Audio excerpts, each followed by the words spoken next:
Bonjour à tous, donc on a la chance d'être avec Manuel Amoros qui était présent à Vincennes pour le troisième match des Bleus. Alors Manuel, vous êtes driver amateur également. Comment vous êtes venu cette passion?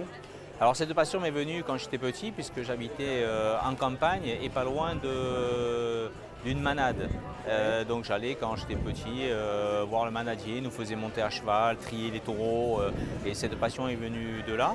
Et après au fur et à mesure, même pendant ma carrière, j'ai toujours aimé les chevaux, j'ai eu quelques chevaux chez moi. J'ai ma fille après une fois qu'elle est née, une fois qu'elle a eu l'âge de monter au poney, je l'ai amenée monter au poney, elle a continué un peu plus tard. Et après voilà, après j'ai rencontré pas mal d'entraîneurs comme Eric Prudhomme, Yannick Briand, Kevin Tonorieux, Jean-Michel Roubaud qui m'ont renseigné quelque part le trot et le trot attelé. Et voilà, ils m'ont dit viens t'entraîner avec nous de temps en temps. Donc j'ai eu pas mal de temps pour aller éventuellement m'entraîner et aller chez eux. Donc voilà, ça m'a pris la passion comme ça. Et j'ai pris ma licence amateur il y a quelques années en arrière aussi. J'avais couru deux fois, une fois pour Yannick Briand à Hyères et une fois aussi pour le regretté Louis Harré. Voilà, et j'avais fini une fois 8e, une fois 5e. Donc voilà, et là j'ai repris ma licence depuis le début de l'année et je vais monter, m'entraîner chez Kevin Tonorieux 2 fois par semaine. Et l'objectif, c'est de venir ici voilà, exactement. L'objectif que je me suis fixé, c'est de venir ici trotter à Vincennes parce que c'est le temple du trot attelé et du trot monté bien sûr. Et c'est aussi, mais pour cela, il faut que je gagne 2 courses ou avoir couru 32 courses. Bon là pour l'instant j'en suis à 7 ou 8. Pas encore gagné, mais j'espère gagner d'ici la fin de l'année pour pouvoir venir ici à Vincennes. Est-ce que vous suivez le galop aussi ou pas du tout?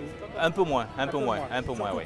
Oui, beaucoup plus le trot attelé et le trot monté, parce que je connais à l'intérieur. Quelqu'un comme Bazir, vous connaissez? Bien sûr, c'est les Platini du football de mon époque. C'est ça. Et allez, si on parle un peu de football, un petit pronostic, on a vu, c'était un match un peu tristounet avec l'équipe de France. On s'attendait à un autre match que cela. Bon, l'essentiel c'est de finir premier du groupe et d'éviter la Croatie. Mais c'est vrai qu'ils ne nous ont pas encore enthousiasmés d'un football qu'on aimerait voir joué par l'équipe de France. Un petit pronostic, vous les voyez où c'est? J'espère qu'ils vont aller au moins jusqu'au bout. Mais c'est vrai, de toute manière, c'est un championnat différent parce que est totalement où il y a beaucoup de surprises. On pensait que les Allemands allaient être au-dessus, malheureusement ils se font accrocher. L'Argentine a beaucoup de mal. Il n'y a que les Belges qui commencent à sortir un petit peu, à tirer son épingle du jeu. Mais bon, on espère tous bien sûr que l'équipe de France va gagner la Coupe du Monde. Alors on dit toujours qu'elle est meilleure en 8e de finale, en quart, en demi et éventuellement en finale. Mais bon, vivement déjà qu'on soit en 8e de finale samedi. C'est clair. Merci beaucoup Manuel. Merci à vous.